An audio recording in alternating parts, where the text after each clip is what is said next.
না, ক্রেতা হলো লক্ষ্মী। ওরা বলে না, হিন্দুরা বলে ক্রেতা লক্ষ্মী। তো ওরা এই লক্ষ্মীর সাথে বেয়াদবি করে। তাহলে লক্ষ্মীর সাথে বেয়াদবি করলে লক্ষ্মী ২-১টা উষ্ঠা মারবে, লাথি মারবে, এটা স্বাভাবিক। তো আমরা এখন তো বিকল্প সোর্স থেকে কিনছি। চায়না থেকে, পাকিস্তান থেকে কেনা হচ্ছে। প্রথমত আর বাংলার যে রেকর্ডিং সিস্টেম এটা বাজে।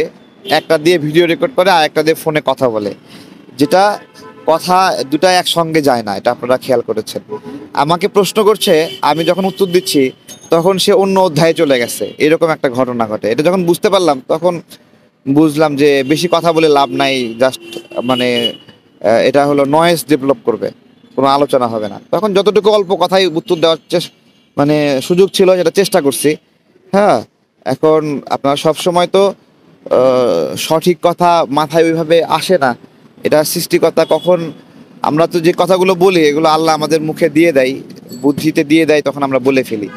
তো ওই জায়গাটাতে আমার মাথায় যতটুকু বুদ্ধি ছিল, বিশেষত আমাদের এখানে বিষয় যারা গুজব ছড়াচ্ছে ওগুলো বলার চেষ্টা করলাম যে গুজবটা আপনাদের গণমাধ্যমে, আমাদের না। এইটুকু বোঝানোর চেষ্টা করেছি। আর ওই দিন আরও কিছু কথা ছিল যেগুলো তারা দেয়নি, তারা সম্পূর্ণ আলোচনা দেয়নি। ওই আপনার তাদের মতো করে তারা যেভাবে সাধারণত প্রচার করে ওইভাবেই। আর গতকালকেও আমরা আলোচনা করার চেষ্টা করেছি, আমাদের জায়গাতে কথাগুলো বলছি ওইখানে, মানে তাদের ভয়েসটা হাই।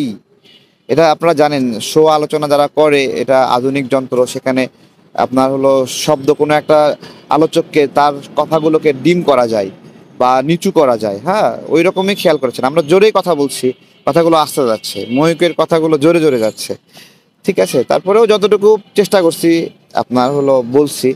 ঠিক আছে, এটা অনেক ঘাটতি আছে।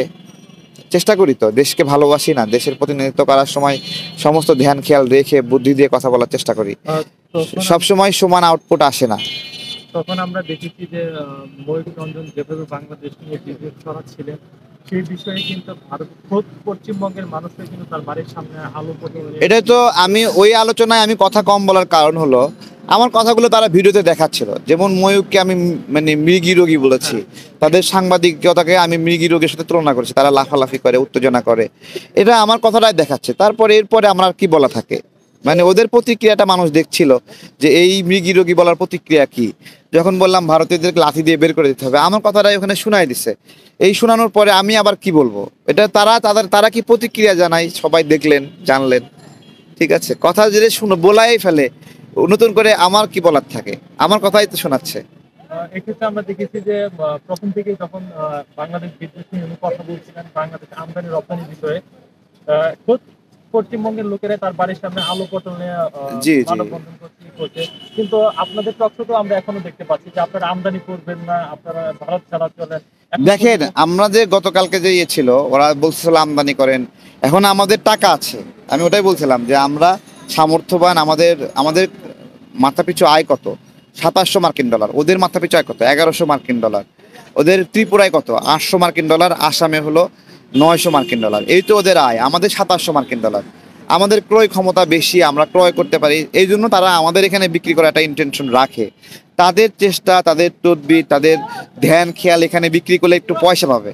তো যারা আমাদের কাছে বিক্রি করবে তাদের কাছে তো আমরা ওই যে ওদের ভাষাতেই লক্ষ্মী, তাই না? ক্রেতা হলো লক্ষ্মী। ওরা বলে না, হিন্দুরা বলে ক্রেতা লক্ষ্মী।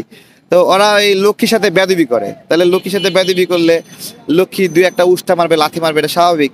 তো আমরা এখন তো বিকল্প সোর্স থেকে কিনছি, চায়না থেকে, পাকিস্তান থেকে কেনা হচ্ছে।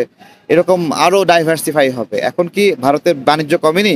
আমাদের ভারতের আগ্রাসন বিরোধী লড়াই ফলে এটা কমেছে, আরো কমবে।